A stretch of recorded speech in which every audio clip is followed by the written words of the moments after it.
When was the last time you were really silent? And I'm not talking about silence with music on the headphones, or silence watching television, or even silence rolling the cell phone. I speak of real silence, the silence that bothers us, the silence that confronts us, the silence that forces us to come face to face with ourselves. I spent decades of my life running away from this silence as if it were my greatest enemy. He filled every moment with noise, distraction, movement, music, podcasts, conversations, television, social media, anything that would save me from being alone with my own thoughts. Until one day, due to circumstances I could not control, I was forced to face exactly what I feared most, absolute silence. And it was in this frightening encounter that I discovered the biggest secret of my life. Today, I want to share with you a journey that changed everything for me. The journey of discovering that what we most fear to carry often holds exactly what we most need to find.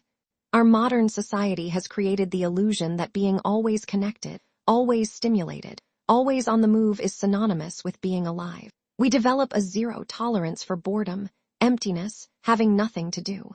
As if these moments were wastes of time, not precious opportunities to connect with ourselves. I was a master of escape. I woke up already checking my cell phone, brushed my teeth listening to podcasts, took a shower singing, drove, listening to music, worked with multiple tabs open, had lunch watching something, and slept with the TV on. My life was a constant soundtrack of anything but my own inside. Why this desperate escape? Because I had a deep, unconscious fear that if I stopped to really listen to myself, I'd discover something terrible about myself. That it was insufficient, lost, empty, purposeless. That underneath all this constant movement, perhaps there was nothing interesting or valuable. Life has a curious way of presenting us with exactly what we avoid the most when we need to face it the most. For me, this forced presentation came through a situation that changed my routine completely. An injury that forced me to stay at home, in absolute rest, for several weeks. Initially, I tried to stick to my usual escape strategy. Series marathons, endless podcasts, unnecessary video calls. But there was something different this time. Maybe it was the medication, maybe it was the tiredness, maybe it was just the right time, but little by little, these distractions lost their power to numb me. It was on a Thursday afternoon, when the internet went down and my cell phone discharged, that the inevitable happened. I was alone with myself. No escape, no soundtrack, with nothing to save me from the meeting I had postponed all my life. The first few minutes of this silence were terrifying. My mind, accustomed to the constant bombardment of external stimuli, panicked. Racing thoughts, growing anxiety, a physical feeling of discomfort that made me want to run out of my own skin. It is amazing how we are able to spend years living with ourselves without ever really knowing ourselves. How can we be so familiar with our external habits and so foreign to our internal world? In those first moments of forced silence, I came across a stranger who lived inside me, and he was furious that he had been ignored for so long, furious at having his needs constantly drowned out by the noise of modern life, furious that he never had the space to fully exist. As the minutes turned into hours, something extraordinary began to happen. The silence, which initially seemed empty and threatening, began to reveal itself surprisingly full of voices that I didn't know existed inside me. The voice of intuition, always whispering wise guidance that I never stopped to listen to. The voice of creativity, offering ideas and inspirations that were constantly drowned out by the rush of everyday life. The voice of unprocessed sadness, carrying stories and emotions that needed to be honored.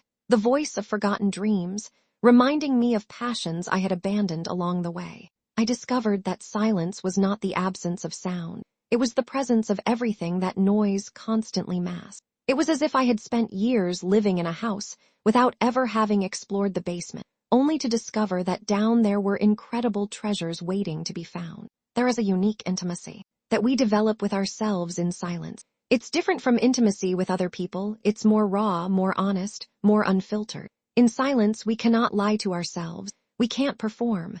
We can't pretend.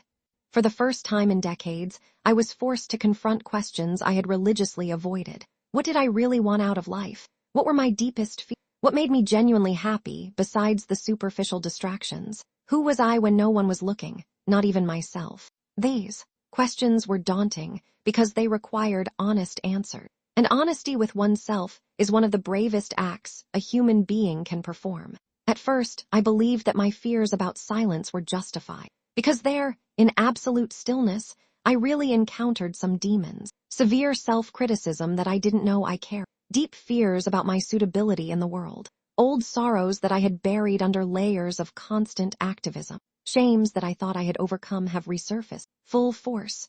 Regrets that I believed I had left in the past came back to visit me. Insecurities that I masked with competence and productivity revealed themselves in all their raw vulnerability. But here's the revolutionary discovery. Facing these demons was infinitely less scary than running away from them. Because when you finally look at what you fear, you discover that most of the terror was in your imagination, not in reality. As the days passed, and I began to become familiar with silence, an unexpected wisdom began to emerge. It wasn't a wisdom I had read in books or heard in lectures. It was a wisdom that sprang directly from the source of my own experience. I began to notice patterns in my thoughts that I had never noticed when they were competing with external stimuli. I began to identify subtle emotions that were always masked by haste and distraction. I began to listen to the voice of my intuition, which had been constantly drowned out by the noise of modern life. Silence has become my wisest teacher. He taught me through presence, not information, through direct experience, not abstract concepts, through feeling, not just thinking. One of the most surprising discoveries was to realize how silence is the cradle of genuine creativity. All the most original ideas, the most elegant solutions to complex problems, the deepest insights into life, all emerged from these moments of absolute stillness. It's as if the creative mind needs empty space to function, as if inspiration were a delicate plant that can only grow in the fertile soil of silence. When we are constantly bombarded by external inputs, there is no internal space for something really new to emerge. I began to understand why so many artists, writers, philosophers, and innovators throughout history sought solitude and silence. It wasn't an escape from the world. It was a way to connect with the creative source that exists within all of us, but that we rarely get to access in the hustle and bustle of modern life. At the heart of the silence, I discovered something that completely transformed my understanding of who I am. I found a version of myself that didn't rely on external validation, that didn't need constant stimulation to feel alive, that didn't seek its identity in the activities it performed or the roles it played. This essential version of myself was always there, patient, waiting for me to stop long enough to notice it. It wasn't dramatic or loud, it was simply present. A calm, wise, loving presence that watched all the turmoil of my life with a kind of divine compassion. It was in this encounter with my essence that I understood something fundamental. I am not my racing thoughts, my turbulent emotions, my fears, or my ambition. I am the consciousness that observes all this. I am the silent space where all of this human experience takes place. One of the most profound revelations was to discover that there is a peace that does not depend on external circumstances, a peace that does not need everything to be perfect in your life to manifest, a peace that is not the result of achievements, but simply is. That peace was always available, hidden beneath the layers of internal and external noise. It was like finding out that you had treasure buried in your backyard all the time, but never knew where to dig. In silence, I learned to distinguish between the temporary peace that comes from solving external problems and the permanent peace that comes from connecting with our essential nature. The first is fragile and dependent. The second is solid and self-sufficient. Interestingly, when I stopped running away from my internal dialogue, it began to purify itself naturally. Critical and destructive voices, which gained power when they were resisted or drowned out, began to lose strength when they were simply watched with compassion. It is as if silence has a natural healing quality, not because it eliminated difficult thoughts, but because it created a loving space where they could be processed and integrated in a healthy way. I found that most psychological suffering comes not from the thoughts and emotions themselves, but from our relationship of resistance with. Silence taught me a completely new way of relating to my inner experience, a way based on acceptance, not combat. Another fear I had about silence was that it would lead me into unbearable loneliness, but I found the exact opposite. The silence introduced me to a sacred solitude, a state of completeness that did not depend on the company of others to exist. It wasn't the absence of love, it was the presence of self-love. It wasn't isolation, it was emotional self-sufficiency. It wasn't abandonment, It was an encounter with myself. For the first time in my life, I was genuinely enjoying my own company. Not because it was extraordinary or special, but because it had stopped judging me and started accepting me. Silence had given me the most precious gift, the ability to be right with myself. In the silence, I began to receive insights into life that did not come from outside sources. They were understandings that sprang directly from the observation of my own experience. Simple but profound truths that transformed my perspective on issues I had carried for years. Understandings about relationships that no amount of advice had been able to give me. Clarity about professional directions